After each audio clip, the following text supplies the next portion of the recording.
we've got a video going against boss.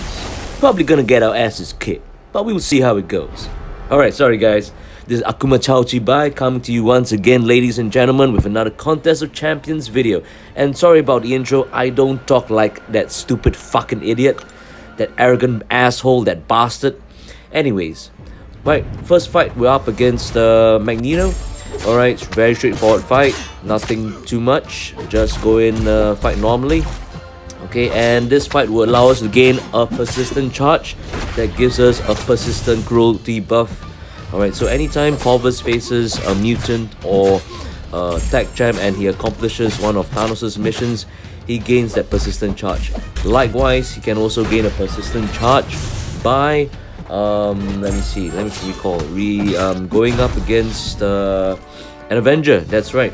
And furthermore, if you manage to take out or KO an Avenger, he is able to get, when he next faces another Avenger, he's able to start with 30 glaive charges instead of the normal 20. So hey, there's more chances for you to get critical hits. So anyways, on to the next fight. This one is also another mutant node. Nothing too big, no biggie for me actually. Yep, just fighting normally. So yeah, so as you can see, for AW, the first few nodes actually are pretty easy. No need to boost up or potion up or yeah, do all that whatsoever, because unless you make a noob mistake, there's no need to actually pump up potions. Yeah. Alright, so on to the next fight. So here we are going up against Antonius War, and this is an all or nothing node for a science for a science champ. So just be careful, of course you don't want to push this your opponent onto SP3. So we'll see how it goes. I'm gonna be facing up against Luke Cage, Dupe Luke Cage. So as you can see, my first hit, alright, I don't whack into him, I don't go into him any longer, because I wait for his invincibility to wear off first before I hit into him more. Alright, the reason for that is because I don't want him to gain power before I'm ready to kill him. So as this fight proceeds, alright, I bring him down to 8% health, 3% health, and I whack into him. Alright, and there's no fear for Corvus on whacking into his block, because as long as Corvus's glaives are still up, each blocked hit that he whacks into is actually a critical block hit. So it's quite damaging, as you can see. Alright, so up to the first mini boss on lane 4. Okay, I'm going up against Van 17's Killmonger. So for this Killmonger, okay, being a 6-star, although thank God he's not duped, or else I would have taken massive amounts of damage when hitting into him due to his reverberation.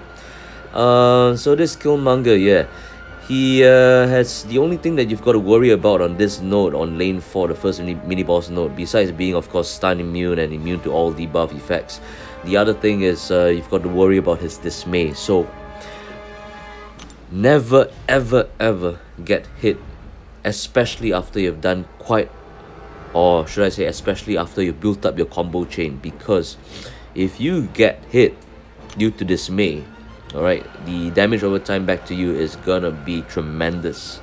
You're really gonna suffer. So fight cautiously.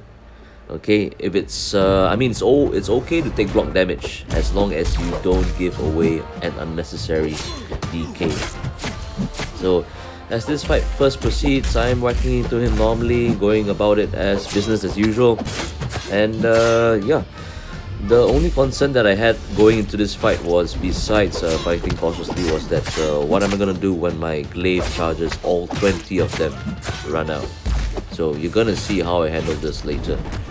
Okay, so yep, leaving one last glaive charge to ensure my SP2 crits. And yes, all glaive charges have been expended, and now you can see the difference in damage output for Corvus when he has no glaive charges. Oh my god, he really sucks. He's really a wet noodle. It's really damn bad.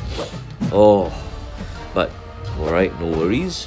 Just play patiently, wait for his glaive charges to reset and come back. So as you can see, I'm just biding my time. Okay, still being cautious. Backed into the corner. Never mind. I have my secret weapon and SP1 to push him away. Yeah. Alright, so a little bit more to go. The last quarter till all my glaive charges are fully replenished. So yeah, my damage is really sucky at this moment. Okay, I'm hitting for a maximum of 1008 damage on a medium attack. Alright, and glaive charges are back, and down he goes. Alright, so yeah, it took slightly longer than usual, but hey, what can you do? That's Corvus for you. And take note, guys, till now I haven't boosted up, nor have I replenished my health, because I didn't make any noob mistakes yet. Alright, so let's see how it goes. Am I gonna make a noob mistake later on? Who knows? Alright, so on to this next node. It's a tech champ. I've got class advantage, so it shouldn't be a problem, even though it's a 6-star Iron Man Infinity War. But hey, I fought this guy multiple times already. I know him true and true. He doesn't surprise me anymore. Alright, so as long as he doesn't have 3 armor charges, I can still, or should I say guys, you can still whack into him, do a normal 5-hit combo normally. Alright, without any fear of him auto blocking you.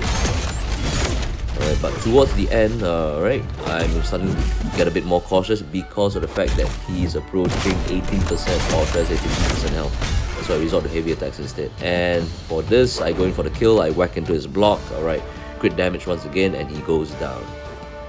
Okay, so for this 5-star cosmic opponent over here, I suspect that I did a bit of my research as well, and I suspect the upcoming opponent is gonna be a 5-star Medusa. So that's why you see drastic times call for drastic measures.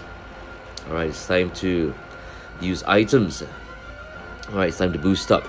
So one of the first things that I'm gonna do is I'm gonna use an invulnerability boost. Alright, to ensure that if I make any mistakes, if I fuck it up, I won't die. Alright, the other thing is also I'm pumping in a 10% attack boost to boost up my attack output, because as you can see, my Corvus, or should I say, I'm not running any suicide masteries, so my Corvus's attack is lower if you were to compare to other players who are running suicides with Corvus, which of course is a very good idea. For Corvus, there's no, you don't have to worry about him succumbing to bleed damage, because instead of bleeding out, a bleed debuff would actually heal him up instead. Right, and of course Corvus on suicides, yeah, although he's vulnerable to what do you call it, poison, but yeah, he heals more than he takes in terms of damage.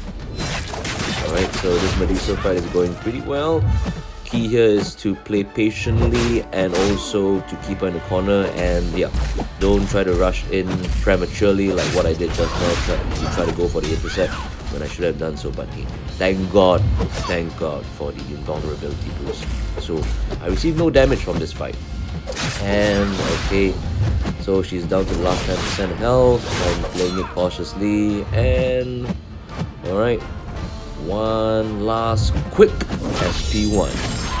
Alright, so yep, for endgame players we usually do that. We just evade back, and a split second later we release our SP attacks. So this leaves the opponent with no chance whatsoever, even though it might be a stock enhanced sorry, stock enhanced Spider-Man. But yeah, usually he won't be your opponent, even though it's a Sparky, he won't be able to evade the full SP attack. Chances are. But if you're damn sway, or how we say in Singapore, if you're damn sway, which means if you're damn unlucky, yeah, then you might get comboed. But chances are not to oblivion. Okay, so the final mini boss that I'm supposed to take is this Cable, 6-star Cable. So nothing biggie, no biggie as well, nothing big. Alright, just play normally. Furthermore, this mini boss node, it can be stunned, so yeah, I'm playing under no pressure whatsoever. But as you can see, I do believe later on, coming up quite soon, yeah, I make a noob mistake, because one thing is, I did not, if you observe carefully, I brought him down to his last 2% health with that last all crit SP2. However, I could have prevented that if I had gone in with a 4-hit combo instead of a 3-hit combo before releasing my SP2. So yeah, that was a no mistake on my part. I didn't calculate exactly. But hey, anyways, this war we ended up winning. Alright guys, and I leave you with this parting shot of the crystal opening wheel. Oh my god. Guys, I'm his biggest fan in the whole wide world. This guy has got skills. What skills? Oh my god, he can show you how to not completely evade a Spidey or Killmonger SP1 and instead take block damage or blocked hits. And he can show you how to endlessly or unnecessarily use items like potions and boost up prematurely in AW. Guys, you should really check out this video because he's the most skillful MCOC player in the world. Alright guys, I'll see you soon. Peace out.